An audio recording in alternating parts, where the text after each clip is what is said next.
Olá, irmãos queridos, bem-vindos a mais uma partilha entre irmãos.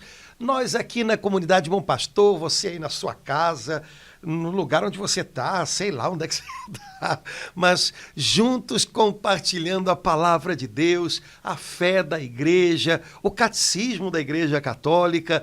Queremos convidar você a ajudar a gente a chegar a mais pessoas. Quando você compartilha, quando você curte, quando você comenta o nosso podcast, você está ajudando a gente lá naquelas contas que o computador faz a chegar a mais gente. Então, vamos fazer isso. Tenho certeza que você pode compartilhar com alguém que precisa talvez ouvir uma palavra da parte do Senhor para dar um fôlego. Então, vamos nós. E a gente vai estar ajudando nessa obra de evangelização. Laura Beatriz, minha irmã, estamos juntos mais uma vez. Bem-vinda, tudo beleza? Ô, Padre Antônio, bem-vindo também.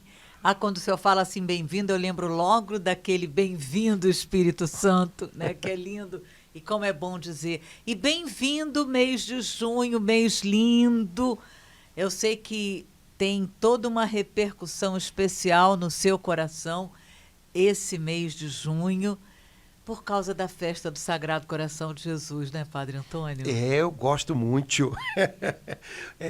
Daqui a 2 dias a gente está celebrando, né, a solenidade do Sagrado Coração de Jesus e no sábado seguinte, o Imaculado Coração de Maria. É tão bonito, juntos, né? Claro, tem que estar junto, tem que estar junto. Como aqueles quadros, né? Exato. O São João Eudes, que foi talvez o santo que formulou de maneira mais interessante teologicamente, né, a devoção ao coração de Maria e também ao coração de Jesus. Ele sempre representou esses dois corações como um só. Ah, é? Porque no fundo, que o que você encontra no coração de Maria é exatamente o que você encontra no coração de Jesus.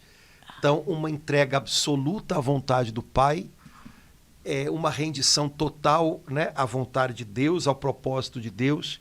No coração de Maria você só encontra Jesus. Para qualquer lado que você olhe no coração de Maria, você só encontra Jesus. Então, ele representava como um coração só, ele falava como se fosse um coração só. Tanto é que o emblema das religiosas que foram fundadas, né, por São João Eudes e até hoje são 2 corações, como se fossem 2 traços, formando um coração só. Né? Então, lembrando disso, né? Na verdade, agora tem um terceiro coração que tem que ser um só com esses 2, que é o da gente. Que é o nosso. Né? Então, deve se encontrar no nosso coração aquilo que se encontrava no coração de Jesus e de Nossa Senhora, que é um desejo verdadeiro de fazer a vontade do Pai, né? Em tudo ser um sim à vontade do Pai. Então, não teria como, né? É verdade que esses 2 corações já foram celebrados um pouquinho mais longe um do outro, mas foi São João Paulo II que, né, foi São João Paulo II que juntou? E aí ficou bonito. Que lindo, hein? Ficou legal. Né? No sábado seguinte ao coração de Jesus, o coração de Maria. Né? Então... E Padre Antônio, me lembra aí, porque um ano eu fui na catedral. O dia do Sagrado Coração de Jesus também é o dia de oração pela santificação dos sacerdotes, é isso? Um padre... No mundo inteiro? Um padre italiano que fundou a congregação de Jesus Sacerdote, ele teve essa inspiração da parte de Deus de que o dia do Sagrado Coração de Jesus fosse um dia especialmente dedicado na igreja, que fosse uma jornada, como o pessoal gosta de falar lá fora, né? De orações pela santificação do clero, né? Dos sacerdotes. Às vezes, porque como a festa do Coração de Jesus, normalmente ela é uma festa que mobiliza as paróquias, aqui no Rio costuma-se fazer isso. Se antecipa encontros de oração do clero para a quinta-feira. Entendi. Para que o clero reze junto. Possa estar. Mas a jornada de oração pela santificação do clero, de fato, é o dia da festa do Coração de Jesus. Porque o Coração de Jesus é um coração sacerdotal, né? Eminentemente sacerdotal. No Coração de Jesus, tudo tinha a ver com isso. fazer a vontade do Pai, manifestar amor ao Pai e salvar aqueles que estavam perdidos. Então, em tudo, o coração de Jesus sentia, pensava, amava, trabalhava para essa obra sacerdotal, né? Sacerdote tem outra palavra que significa a mesma coisa, pontífice, significa ponte, né? Ser ponte, né? Então, no coração de Jesus se encontram de novo o coração de Deus e o coração do homem. No coração de Jesus há uma ponte entre o coração do Pai e o coração de cada um de nós. Então, o coração de Jesus é eminentemente sacerdotal e eucarístico, porque é um coração que se oferta, né, que é sacerdote sendo entregue, se dando por nós, sendo sacrificado por nós, né? Por isso se costuma dizer que o coração de Jesus é o coração de alguém que é sacerdote e vítima, ou seja, alguém que oferece ao Pai adoração, oferece ao Pai intercessão pelos homens, mas ele não oferece outra coisa, ele oferece a si próprio, né? Então Jesus é sacerdote, altar e cordeiro. Durante o tempo pascal, a gente ouve essa expressão na celebração da missa, né? Jesus supre perfeitamente tudo o que é necessário para que o nosso relacionamento com Deus seja um relacionamento de amor, de completude, né? Jesus preenche perfeitamente o abismo que existia entre nós e Deus. Então ele é sacerdote, altar e cordeiro, que eram os três elementos que existiam separados no culto do Antigo Testamento. Um era o sacerdote, que oferecia o sacrifício. Outro era o cordeiro, que era sacrificado. E outro era o altar, sobre o qual se oferecia o sacrifício. Em Jesus, na cruz, essas três coisas são uma só, ele próprio. Então, ele é o perfeito culto de adoração ao Pai, ele é a perfeita ação de graças, ele é a perfeita satisfação do coração do Pai, ele é o perfeito representante dos homens diante do trono do Pai, ele é a perfeita bênção do Pai a nós, ele é a perfeita provisão do Pai para todas as necessidades da gente. Então, o nosso relacionamento com o Pai em Jesus, ele é levado à sua perfeição, à sua plenitude. Por isso ele é sacerdote, altar e cordeiro. As três coisas que representavam a aliança antiga, o jeito de adorar antigo, enfim, no Novo Testamento, tudo isso se realiza plenamente em Jesus, no seu coração sacerdotal e eucarístico, derramado no sacrifício da cruz, que se perpetua na vida da igreja, na Eucaristia. Então, nessa festa linda, festa não, eu aprendi, solenidade do Sagrado Coração de Jesus, a igreja vem relembrar que Jesus é o sacrifício, o altar e rei. E o sacerdote. E o sacerdote. Padre Antônio, a imagem do Sagrado Coração de Jesus, ela atrai de uma forma, inclusive, pessoas afastadas. Eu percebo, às vezes, na igreja São Paulo Apóstolo, ele fica assim, no final, as pessoas sentem uma atração, mesmo as pessoas que estão afastadas, a gente percebe que as pessoas nem fazem, assim, reverenciam Jesus na Eucaristia, mas sentem uma atração, sentem um amor, sentem um desejo da imagem do Sagrado Coração de Jesus. Como é que essa imagem atrai as pessoas, né, Padre Antônio? Eu comentei já muito lá na igreja, quando eu era criança, eu ficava encafifado porque o coração dele era do lado de fora, se todos os outros são do lado de dentro.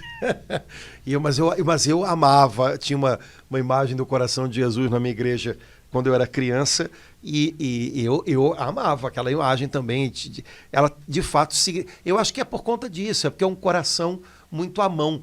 Lá na minha paróquia, a gente tem uma imagem do coração de Jesus muito bonita, que a gente coloca no altar nos dias, né, próprios de festa ou primeira sexta-feira, e é engraçado que o coração já está descascando, porque dá para chegar perto. Então todo mundo que vai lá põe a mão no coração dele. Então de vez em quando eu acho que está na hora de dar uma pintada nesse, mas depois eu penso, quer saber, eu não vou não. Eu acho que é de propósito, é para a gente perceber que talvez o coração dele se desgastou, né, por inteiro, porque estava ao alcance da mão da gente, né, e a gente foi lá e até o machucou, até o feriu, mas ele nunca retraiu o coração. Né? Assim, a leitura que em algum momento eu fiz do porquê ele ter o coração do lado de fora é porque tá aberto para todos, né? Todos são bem-vindos perto desse coração. O nosso coração a gente esconde, a gente guarda, a gente, sei lá, às vezes até, né, complica ele demais, mas o coração de Jesus não, está do lado de fora. É como que para mostrar, olha, tá aqui, pode pegar, né, é seu, né? E isso, claro que fala às pessoas, né? São coisas, é a pedagogia de Deus, são coisas que ninguém precisa explicar muito, né? Porque todo mundo entende, né? Então, a igreja sempre apostou muito nisso, nesse jeito de Deus ensinar. Tem coisas que a gente não precisa explicar como se fosse matemática, porque incrível, de uma maneira misteriosa, intuitiva, chegam no coração das pessoas. Né? No Catecismo da Igreja Católica, Laura, no parágrafo 478, o Papa Pio XII, que escreveu uma carta bonita sobre o Sagrado Coração de Jesus, ele diz que o coração de Jesus é considerado o principal sinal e símbolo daquele amor com o qual o Divino Redentor ama ininterruptamente o Pai Eterno e todos os homens. Eu acho que entra nisso que você falou. Quer dizer, a imagem do coração de Jesus é o símbolo ou sinal principal do amor com que Jesus ama ininterruptamente o Pai e todos os homens. Então, um sinal você não explica, um sinal sinaliza. Pelo menos se a pessoa está acostumada. Né? Vamos lembrar dos sinais de trânsito. Né? Quando o sinal verde acende, ninguém precisa dizer para o motorista, vai. Né? A não ser que ele esteja olhando na internet. Né? Mas ele entende, é verde, é para passar. O sinal ele fala por ele próprio. Então, o coração de Jesus, a imagem do coração de Jesus, é o sinal talvez mais próprio, né, do amor do Redentor. E nesse sentido, fala por ele mesmo. Todo mundo entende. E tem sido assim há séculos. Né? Desde que o Senhor foi, de alguma maneira, lembrando ou deixando claro ao coração de tantos santos e santas, né, que o coração dele é esse sinal de amor. Né? Pronto, eu acho que isso ninguém mais precisou explicar nada. É interessante que, pelo que eu me lembro, né, todos os santos que tiveram a experiência de, num momento de encontro com o Senhor, ver o coração dele, sempre viram um coração queimando. Alguns viram coisas diferentes. Né? Santa Gertrudes via uma criança dentro do coração de Jesus. Santa Margarida Maria viu uma coroa de espinhos. Santa Faustina não viu o coração, mas viu brotar do peito de Jesus, né, uma luz que envolvia o mundo inteiro. Cada um viu alguma coisa específica, mas me parece que todos os que viram um coração em chamas, um coração queimando. Tanto é que na ladainha do coração de Jesus há uma invocação na qual a gente diz isso, né? Coração de Jesus, fornalha ardente de caridade, de amor. Né? Então, fornalha ardente de caridade. O coração é sinal desse amor apaixonado e desse amor prático de Jesus pelo Pai e por nós. Um amor concreto, né? Um amor que queima, que exige, que obriga que se faça alguma coisa. Né? Não é um amor romântico que fica suspirando, é um amor que queima e que é um motor que impulsiona a fazer alguma coisa, né? E que acende quem está em volta. porque o fogo é da natureza dele se espalhar, né? A não ser que você tenha alguma coisa à prova de fogo, né? O que se aproximar do fogo queima. Então, o coração de Jesus é assim. A não ser que você tenha um coração à prova de fogo, espero que não seja o caso, né? Mas quem se aproxima dele, quem se aproxima desse amor, né, de alguma maneira é aquecido e acaba queimando, acaba experimentando esse amor também. É profundamente consolador a palavra ama ininterruptamente o Pai eterno e todos os homens. Isso é algo, uma diferença tão grande da gente que ama e deixa de amar. A gente ama engasgado, né? Então, esse ama ininterruptamente nos inunda, assim, de uma consolação profunda e nos dá o desejo de buscar, de ir a esse coração para ser inflamado dessa chama ardente, né, que arde sem parar, para que a gente possa um pouco mais amar, não tão espaçadamente, indo e voltando como a gente faz, né? E é interessante, né, porque o amor do coração de Jesus é amor pelo Pai e por nós. E foi isso que, de alguma maneira, talhou a cruz, né? Na cruz, Jesus estava sendo fiel ao chamado do Pai. Ama-os até o fim. São João, que é o evangelista do coração, né, do coração de Jesus, foi o evangelista que, na última ceia, colocou, né, a cabeça no peito de Jesus. Ele diz explicitamente isso, que o Pai deu essa ordem a Jesus, que nos amasse, né, e nos amasse até o fim e nos desse vida. Ora, por amor ao Pai, Jesus não poderia jamais voltar atrás nessa ordem. Então ele nos amou e nos amou por inteiro e nos amou até o fim.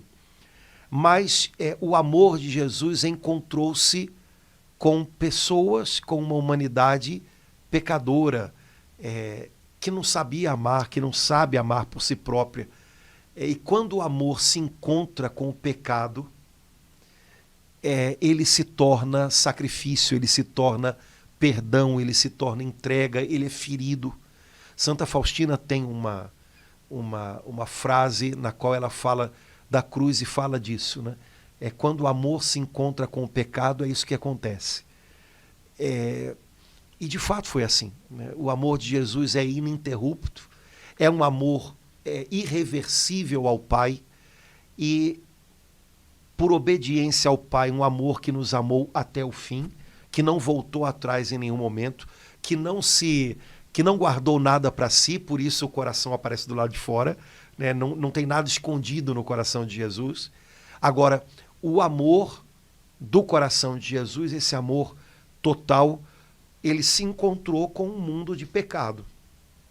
E por isso foi um amor ferido, foi um amor sacrificial, foi um amor que se tornou perdão, né? mas que jamais se interrompeu.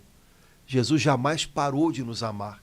Jesus jamais desistiu de nos amar. Nada que nós fizemos foi motivo bastante para que ele voltasse atrás no seu amor. Então, o que fez a cruz foi essa dupla fidelidade de Jesus ao Pai e a nós, mesmo se encontrando com o nosso pecado, né? Esse amor é poderosíssimo, né? Esse amor foi maior do que o pecado. Esse amor cobriu uma multidão de pecados, né? Esse amor venceu o pecado. É esse amor, o grande poder de Cristo, e que a Escritura diz, foi derramado nos nossos corações pelo Espírito Santo que nos foi dado. Padre Antônio, eu fico pensando, porque, não me lembro agora a data, o senhor sabe, porque no seu amor ininterrupto por nós, Jesus percebeu que precisava aparecer daquela forma para Santa Margarida Maria, com aquela expressão como ela viu, né, com o coração do lado de fora, percebendo penso eu, ser uma forma de tocar os corações mais endurecidos. Porque Jesus, no seu amor ininterrupto, eu sei que teve outros santos, mas eu sei que tudo começou com ela, essa menina, acho que era uma menina novinha, noviça ainda, né? Santa Margarida de Alacoque, né? Oh, meu Deus, lá na França que hoje está... Tem um lado que está afastado de Deus, mas tem muitos lá que a gente sabe também, porque não é divulgado, que amam a Jesus. Então, e ele apareceu para essa irmã, né, daquela forma tão forte, para, de algum jeito, derramar uma nova ternura no nosso coração. Não estava sendo suficiente do jeito que a gente estava vivendo a vida de fé até aquele instante. Porque Jesus quis aparecer para aquela irmã. Eu penso, Padre Antônio, porque a gente estava assim, com o nosso coração esfriando em relação ao amor do Pai dele por nós. Né? Sim. Deus responde à necessidade de cada época, né? A providência de Deus tem as soluções, tem as respostas. E, de fato, as manifestações do coração de Jesus a Santa Margarida Maria, de algum modo, foram um remédio para algo que, se não tivesse remédio, ia ser um negócio muito ruim para a igreja. Foi para aquele tempo, mas foi de algum modo vencido a longo prazo. Primeiro, o século de Santa Margarida Maria, século XVII, é um século muito fecundo em santidade. Surgem, de um modo especial na França, no iniciozinho, ela já é mais da segunda metade, pessoas suscitadas por Deus com dons, com carismas muito particulares para as missões e para falar de maneira simples e ao mesmo tempo densa, profunda, da comunhão de Deus com os homens através de Jesus. Então a gente tem São Francisco de Sales, que foi o fundador da ordem a qual pertenceu Santa Margarida Maria. A gente tem São João Eudes, a gente tem São Luís de Montfort. Todos eles têm um chamado de Deus a anunciar o Evangelho em todas as instâncias. É interessante que alguns deles conseguiram falar a gente poderosa, gente rica e gente muito simples. E tinham um ardor missionário incrível. Né? São João Eudes, São Luís de Montfort, as histórias de missões deles são de... São Luís de Montfort morreu de cansaço, né? De esgotamento. Né? 43 anos, morreu esgotado, né? de tanto fazer missões. Né? Então, essa gente se consumiu para anunciar o Evangelho e anunciou o Evangelho do coração de Deus, né? Do amor de Deus pelos homens. Óbvio, numa linguagem que não é do século XXI, mas numa linguagem que chegou muito no coração das pessoas do seu tempo. São Luís de Montfort, que é um santo que eu queria muito conhecer um pouquinho mais, eu estou devendo ele, eu estou precisando ler um pouquinho mais sobre ele, mas me encanta muito porque num tempo em que na França havia uma sede muito grande de conhecimento, lembrando o século XVII, a gente já está caminhando em direção ao iluminismo, né? Todo aquele racionalismo que a filosofia moderna trouxe. São Luís de Montfort tem uma sacada, né? Toda a espiritualidade dele, que as pessoas conhecem sob o ponto de vista, né, da devoção à Nossa Senhora, mas gira em torno do mistério da encarnação, Jesus Cristo, a sabedoria encarnada. Né? As irmãs que ele fundou são irmãs filhas da sabedoria. Então, ele entende, olha, o nosso tempo, o nosso século, clama por sabedoria, clama por conhecimento. Né? Os homens estão distorcendo né? Talvez essa busca do conhecimento e buscando uma sabedoria que não é a verdadeira sabedoria. Então ele diz aos homens do seu tempo: vocês querem sabedoria? Busquem em Jesus. Ele é a sabedoria encarnada, né? Ele é o verbo de Deus feito carne. Então, vocês querem sabedoria, vocês querem conhecimento? Ok, mas não se enganem buscando em outros lugares, busquem nele. E, ao mesmo tempo, fala de Jesus de uma maneira tão próxima, tão amorosa, por meio da devoção à Nossa Senhora, né? Que é mãe, né? Que, enfim. Então, isso para falar de um deles, né? A gente poderia falar de todos os outros, né? Agora, por que Jesus manifesta o coração dele, né, a Santa Margarida Maria? Ora, como a gente falou, esse tempo é o tempo do racionalismo. Tudo aqui, muito pouco aqui.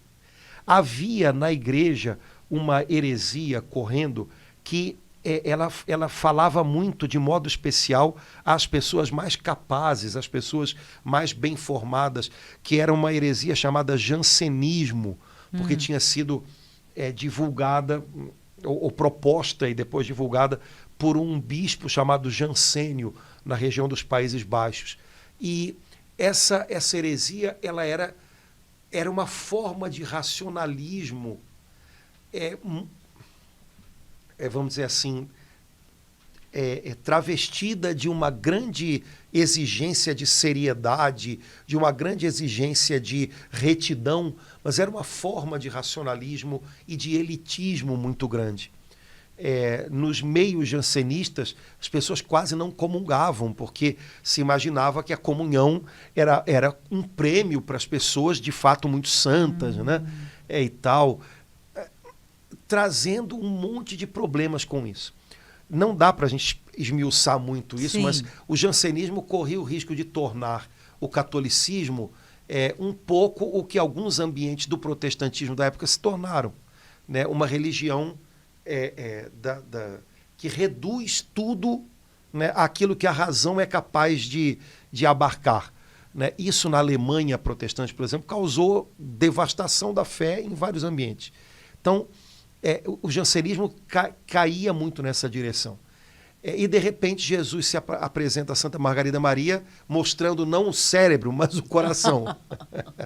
A gente entende que o coração não é um pedaço de Jesus, mas como o Papa Pio XII diz, um símbolo do amor misericordioso com o qual, amando o Pai, ele também ama a nós, né? Esse amor ininterrupto, esse amor que nos precede, esse amor que é possibilidade de transformação na nossa vida, esse amor que pede mais do que qualquer outra coisa, confiança. Então, isso dá um nó na lógica do jansenismo, uma lógica dura, moralista, tanto é que eles detestam a devoção ao coração de Jesus e fazem tudo para que ela fique esquecida.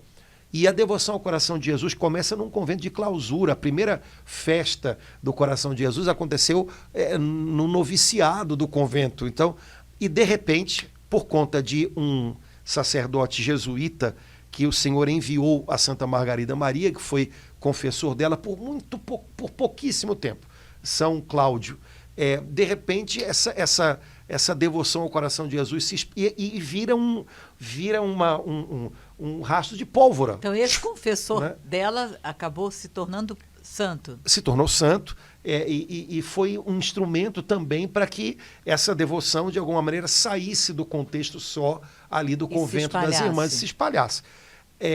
Mas foi uma devoção que foi resposta de Deus para um momento em que a igreja estava fazendo escolhas muito sutis, porque não era nada dito, vamos ter que escolher esse caminho ou aquele, mas era algo que estava acontecendo. Então, poderíamos ter nos tornado uma igreja que reduz toda a revelação a um racionalismo, ou seja, aquilo que a razão humana é capaz de entender e contemporizar.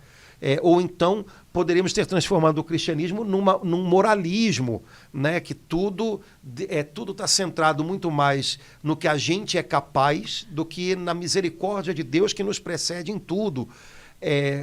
ou numa forma de elitismo, quer dizer, uma elite salva e uma grande massa de gente com a qual Deus não se importa, porque afinal o amor de Deus é direcionado para aqueles que foram predestinados a Ele, e todos os outros, a grande maioria, não importam mais.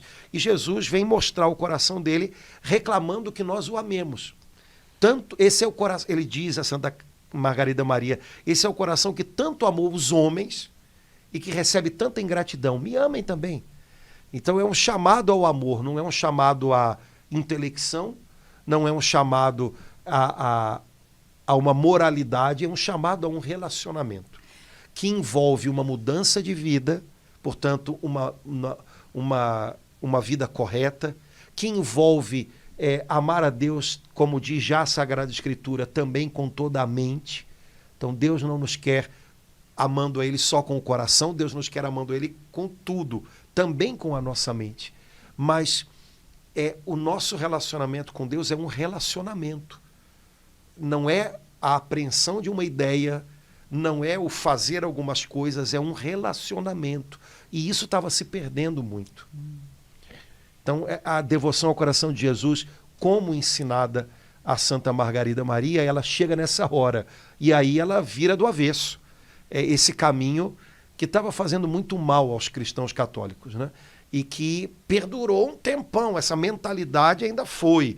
Mas, no fundo, eu acho que ela foi vencida muito por conta dessa devoção. E a gente pode dizer, então, Padre Antônio, também um chamado a dizer, a viver a confiança, a dizer, eu confio em vós, Senhor, eu confio no teu amor. Sim, o início de tudo é o amor de Deus. Deus nos escolhe por amor. No amor nós somos salvos e no amor nós somos capacitados a uma vida nova, né? a uma atitude nova. Então tudo é possível pelo amor do Senhor, que nos chega por meio do coração de Cristo. Sem isso, nossas obras nunca seriam o bastante. Qualquer tentativa nossa de compreender ou de apreender a Deus, né, seria leviana, né? Nós ficaríamos cegados sempre, né? E mesmo a nossa eleição, né, nós fomos eleitos por Deus por amor. Por amor. Ele nos escolheu por amor. E não apenas para separar alguns eleitos e outros que não são. Não. Ele ama a todos, né? Ele deseja que todos sejam salvos. O amor dele, a eleição dele precede, é anterior ao nosso pecado. Então, é por amor, né? Tudo gira a partir disso. Tudo funciona, vamos dizer assim, a partir disso. Sem esse horizonte, a gente acaba reduzindo o cristianismo a alguma coisa que é menor do que ele. Então, a devoção ao coração de Jesus não tem nada a ver com sentimentalismo, né? Não tem a ver com uma parcialidade de cristianismo, mas o contrário, sem essa percepção do coração de Cristo, como o coração por meio do qual Deus nos amou, também com afetos humanos, né? Ele se aproximou de nós, também usando, como diz, né, o profeta Oséias, laços de humanidade, né? Sem isso, a gente correria o risco de transformar o cristianismo ou num moralismo, ou num racionalismo, ou num elitismo, reduzir o cristianismo a alguma coisa muito menor do que de fato ele é. E, Padre Antônio, assim, a gente vendo o fundamento bíblico na palavra de Deus, do coração de Jesus, tem algumas passagens que quase que nos despertam para entender essa imagem, né? Acredito que uma das passagens seja exatamente quando ele fala: aprendei de mim que sou manso e humilde de coração. Exato. Isso?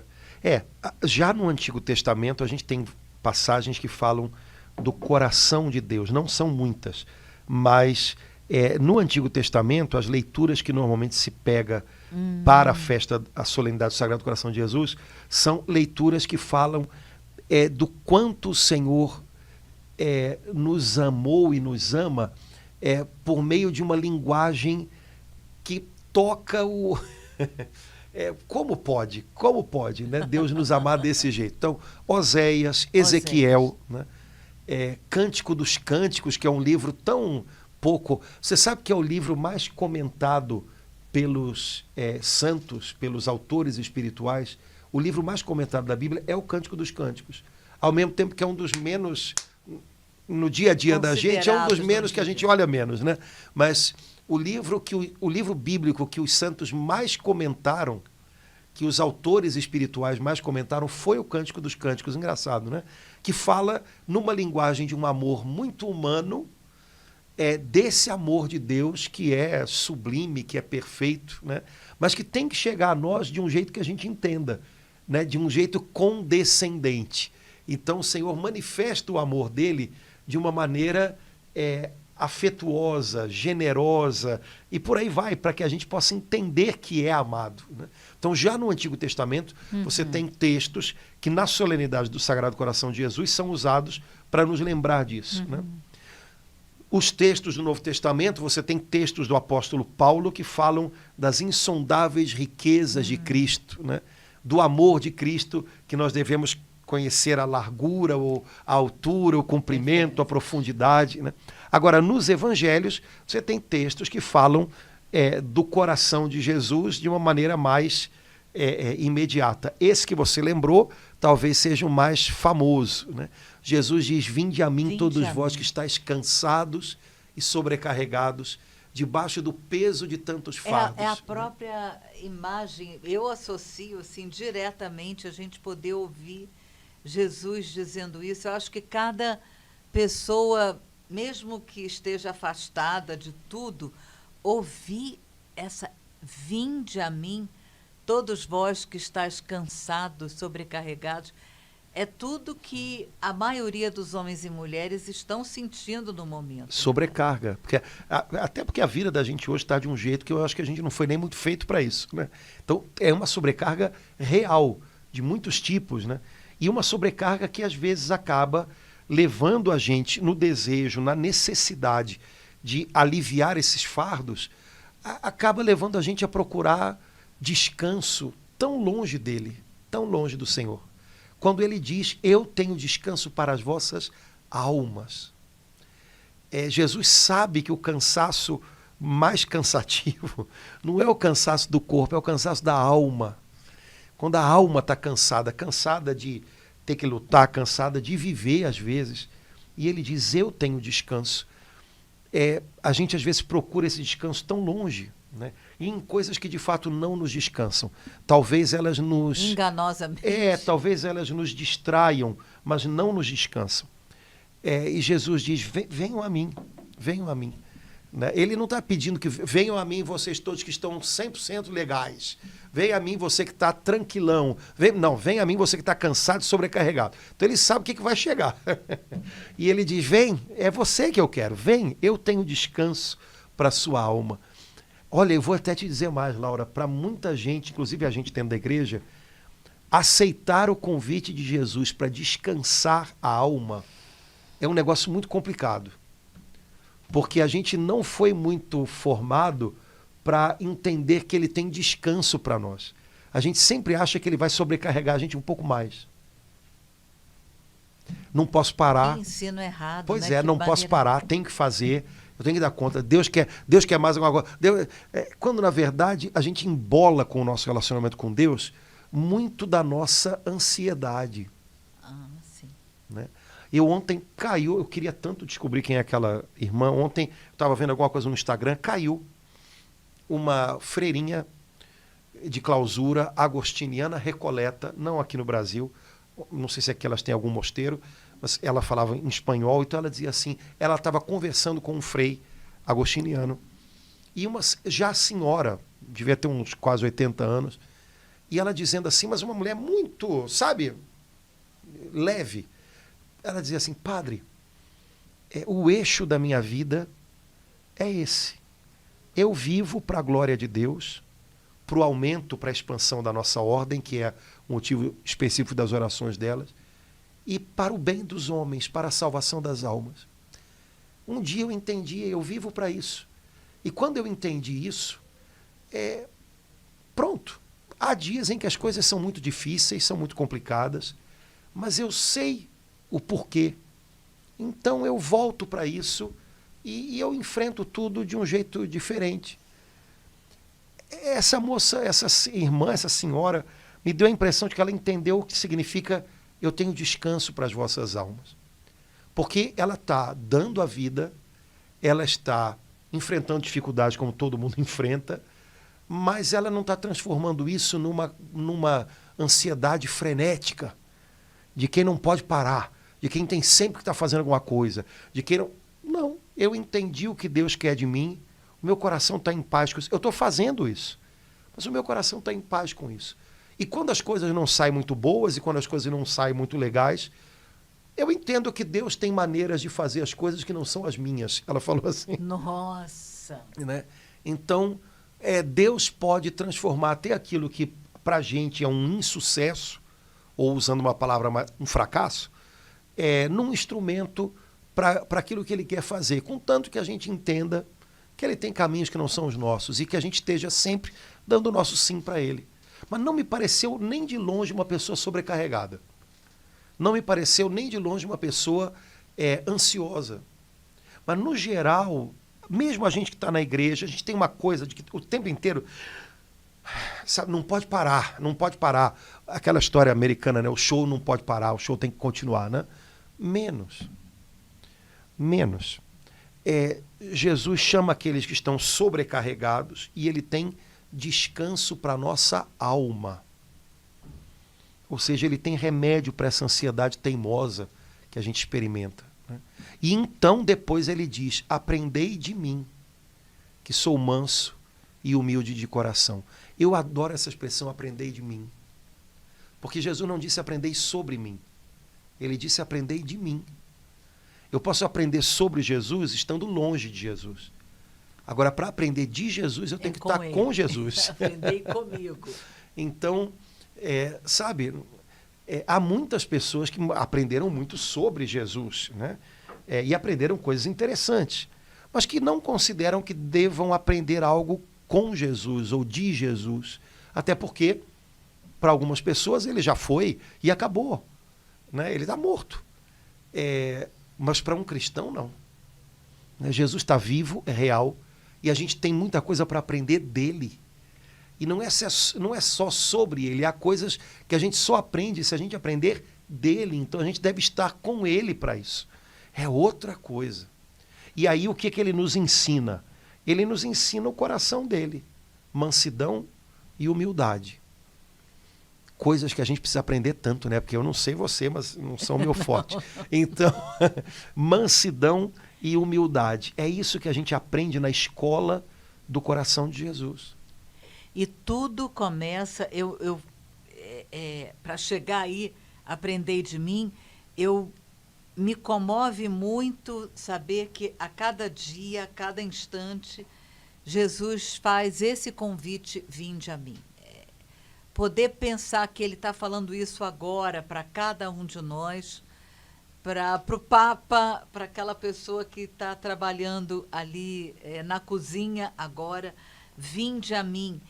Tem essa ideia de que exige um passo aí, né? Sim. Para eu ir a Ele, né? Exige alguma coisa. Eu penso que um passo, de acordo com aquilo que eu estou vivendo, vinde a mim, e aí ele explica, né? Vós, conhecendo bem a nossa situação, os cansados, enrolados, sobrecarregados, né? E é uma promessa bendita, e eu vos aliviarei. É uma promessa que a gente esquece com facilidade e que essa festa do Sagrado Coração de Jesus vem nos trazer, vem nos recordar, e eu vos aliviarei. Ele, o fiel, a testemunha fiel e verdadeira, está prometendo a cada coração, a cada um de nós. E eu vos aliviarei. E é interessante isso, né? Você falou. Quer dizer, na verdade, ele primeiro deu todos os passos para se aproximar de nós. Né? Então, ele desceu do céu a nós. Então, ele fez a viagem, de fato, mais difícil. E aí, agora, é como se ele estivesse diante de nós, dizendo, agora vem. É como se ele estivesse dizendo, não deixa o cansaço te impedir de vir a mim. Porque uma pessoa cansada, ela às vezes pensa até se vai dar mais um passo. Né? Não, esse passo esse passo vai fazer toda a diferença. Vem a mim. É esse passo. Né? Esse é o passo que vai mudar a sua vida. Né? Não é continuar correndo, não é continuar agitado. É engraçado, né? Porque existe uma coisa, eu não sei se eu vou me fazer entender, mas quando a gente insiste muito numa coisa e não funciona e não dá certo, a tendência da gente é insistir um pouco mais. Quando a gente está fazendo força para uma coisa e está difícil, a tendência da gente é fazer um pouco mais de força. Não é pensar, peraí, será que eu estou mexendo do lado certo? Será que eu estou fazendo do jeito certo? Não, a tendência da gente é, agora é que eu vou mesmo. Né? E Jesus está dizendo, olha, você está cansado, você está tentando do seu jeito. Até aqui você tentou do seu jeito. Não conseguiu muita coisa. Lembra que a sua tendência é fazer mais força ainda agora. Para um pouquinho, vem a mim. Eu vou descansar o seu coração primeiro, eu vou ensinar você o caminho da mansidão, da humildade, e aí você vai aprender a fazer de outro modo. Exemplo, a gente está falando com o pessoal em casa, e não está tendo muito retorno. O que a gente pensa? Eu vou falar mais alto, agora eu vou gritar, agora eu vou falar mais, até quando na verdade às vezes, espera aí, não está funcionando, então espera, Senhor, qual é o passo que eu tenho que dar? Me mostra a hora certa de falar. Ou será que eu tenho que falar de outra coisa? Ou será que eu tenho que fazer algo ao invés de falar? Mas a tendência da gente sabe, bater mais naquela tecla, às vezes até quebrando a tecla. Então, cansaço significa que eu estou tentando, que eu estou fazendo, que eu estou correndo. E talvez o Senhor diga, olha, para um pouquinho, vem a mim, eu vou ensinar você a fazer do jeito melhor, para que você não precise se cansar inutilmente, como São Paulo diz, dando socos no ar, mas para que você possa dar os passos acertados. Então, descansar no Senhor, que é uma expressão que a gente não é acostumado a usar, né? Mas é uma expressão fundamental, tem a ver com isso. Outro dia, a gente poderia conversar sobre isso, mas Jesus se apresenta no Novo Testamento de muitas maneiras, né? De maneiras que os judeus do tempo dele compreendessem. Jesus se apresenta no Novo Testamento de uma maneira muito interessante. Ele se apresenta como o sábado. Sábado era o dia de descanso dos judeus. Quando Jesus diz, vinde a mim todos vós que estáis cansados, venham a mim, e o tempo que vocês vão ter comigo é um tempo de descanso. Ele está dizendo isso. Olha, você não precisa esperar até o próximo sábado para descansar. Se você precisa de descanso, e descanso para a alma, que é muito mais necessário do que para o corpo, eu sou o seu descanso, eu sou o seu sábado, eu sou o dia do descanso. O tempo que você tem comigo agora é um tempo de refazer-se, é um tempo dado pelo Senhor para você. Então existem passagens do Novo Testamento, quando Jesus fala algumas coisas com os fariseus e eles ficam para morrer, nos quais, na verdade, a gente não percebe muito isso, porque não é muito próprio da nossa cultura. Mas um judeu do tempo de Jesus entendia que ele estava dizendo, olha, eu sou o descanso de Deus para vocês.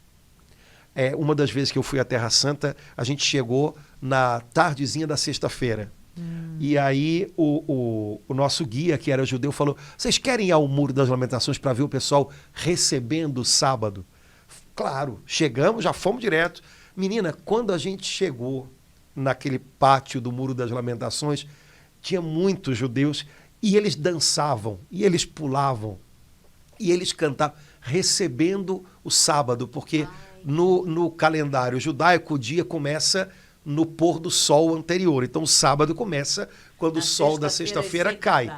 Então, eles estavam pulando e dançavam, faziam, uns homens até velhos com aquela barba, faziam aquelas voltas dançando, recebendo o sábado, recebendo o descanso de Deus, que é sinal do dia do Senhor, quando a humanidade e a criação vai repousar em Deus. Pois Jesus disse, eu sou o sábado, descanse em mim. Será que a gente não podia acolher Jesus desse jeito? E não precisa esperar até sábado, né? Nem domingo, nem segunda, agora, hoje, né? Será que a gente não poderia acolher Jesus desse jeito hoje? Senhor, que alegria, tu és o descanso do Pai para minha alma, tu és o meu repouso, né? Como diz Santo Agostinho, nosso coração foi feito para o Senhor e só descansa quando se põe nas mãos do Senhor. Então, esse é o coração de Jesus aberto para nós, como um dia de sábado chegando, ele está esperando pela gente, para que a gente corra até ele e encontre nele descanso, né? A vitória sobre a ansiedade. Padre Antônio, eu só entendo essa palavra de Jesus, vinde a mim, todos vós que estáis cansados, aflitos, junto com a palavra do Salmo, parai e reconhecei que eu sou Deus. Percebo que hoje a gente cai com muita facilidade nesse corre-corre, inclusive com as coisas de Deus, às vezes, né, erroneamente, sem perceber. Então, por isso eu entendo como é que num salmo, uma palavra de Deus, ele fala para a gente parar. Ué, para parar? Parai e reconhecei que eu sou o Deus que digo, vinde a mim. Então, Jesus parava muitas vezes, né? Muitas vezes. Ele tinha uma vida ativa, não, agora vamos para outra cidade, agora vamos... Mas ele tinha os seus momentos em que ele parava sozinho com o Pai e que ele parava com seus amigos, né? Então, sinto nesse vinde a mim, nesse chamado de Jesus, também um chamado para parar. Tem pessoas que acham que é impossível, não tem como. É até uma loucura. Se eu parar, o mundo acaba, a comunidade acaba, porque, na verdade, a igreja acaba. A gente acha que é a gente que tem... A gente é que é Deus. Aí a gente muda o salmo e diz assim, não posso parar. Sabei vocês que eu sou Deus. Ai, que mas, horror. mas na verdade é um pouquinho isso, né? Então, mas isso que você falou é fato. Há momentos em que a gente tem que parar e saber, olha, Deus é Deus, eu não sou. Então... chega um momento em que espera um pouquinho, para um pouco, né? Se alegra com o que foi feito, né? Descansa um pouco do que foi feito e por aí vai. Então, mas como a gente não reconhece que ele é Deus, a gente acha que a gente é, então por isso que a gente pensa que não pode parar. Não posso parar, eu sou Deus, né? Se eu não fizer, o mundo acaba, né? Quando na verdade a gente sabe que não é isso, né?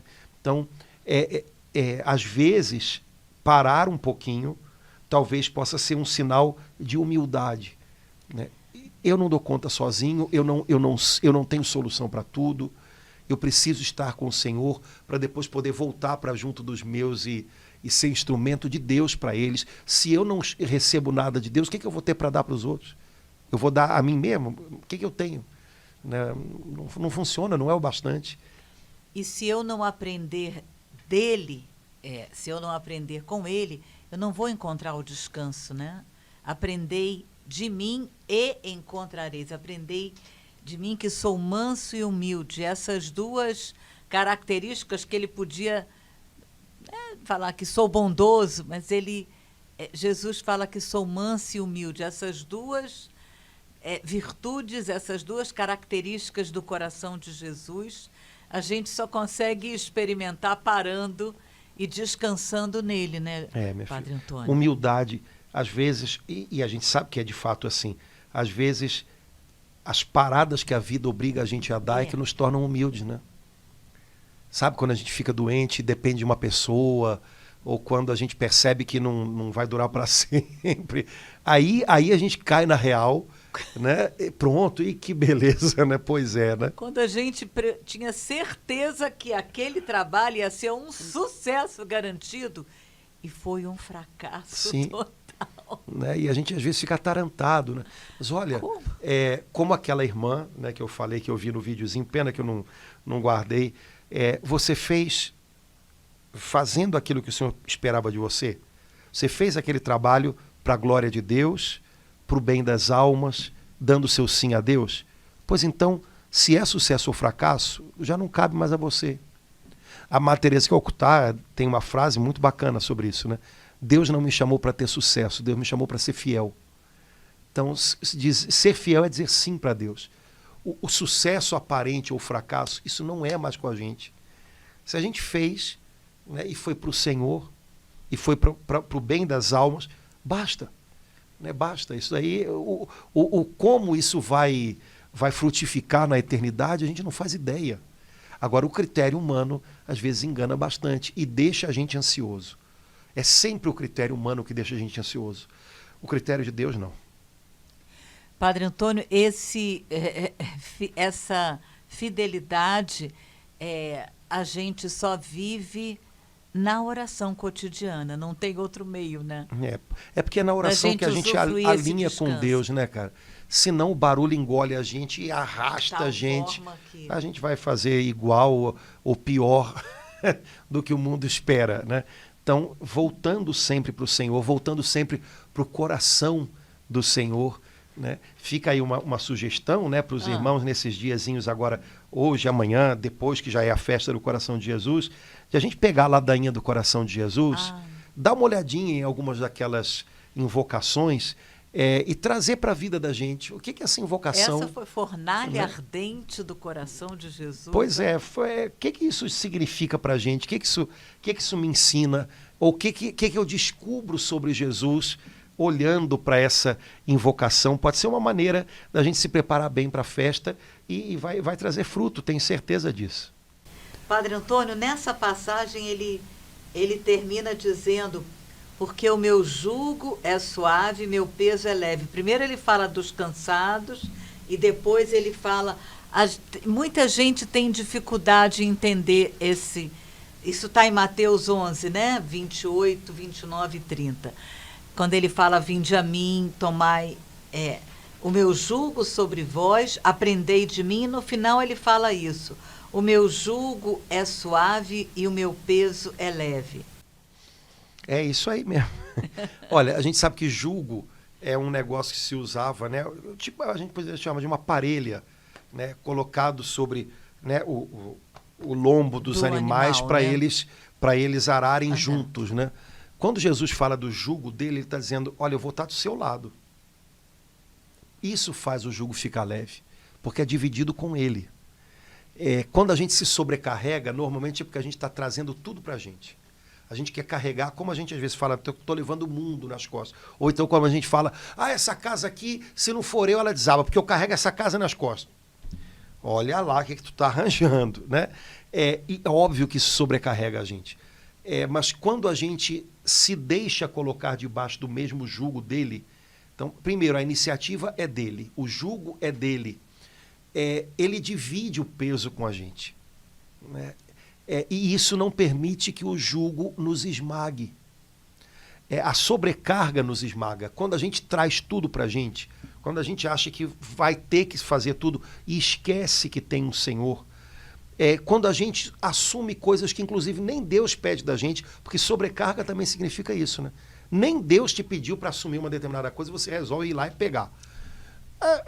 Tá bom, isso em algum momento vai me cobrar algo, né? Na minha cabeça, na minha saúde, no meu coração, em alguma coisa, né? Agora, quando você abraça o jugo do Senhor, que é a cruz de cada dia, e só essa, você pode ter a certeza de que você vai encontrá-lo debaixo da cruz. Você vai encontrá-lo carregando esse jugo junto com você. O jugo não vai mais te esmagar, né? Ele vai ser na medida certa, né? Jesus certamente vai levar até o peso maior desse jugo. Vai pesar mais sobre ele do que sobre a gente. Como ele teve ajuda do Cirineu, do Simão Cirineu para carregar a cruz. Ele também. Exato. Ele sabe e agora ele quer ser o Cirineu da gente, né? Então, dividir com ele o jugo e abraçar esse fardo chamado cruz de cada dia, no qual a gente sempre encontra o Senhor, né? Debaixo da cruz de cada dia, a gente sempre vai olhar para o lado e vai ver que ele está carregando com a gente. Então, amém. Esse é o segredo, né?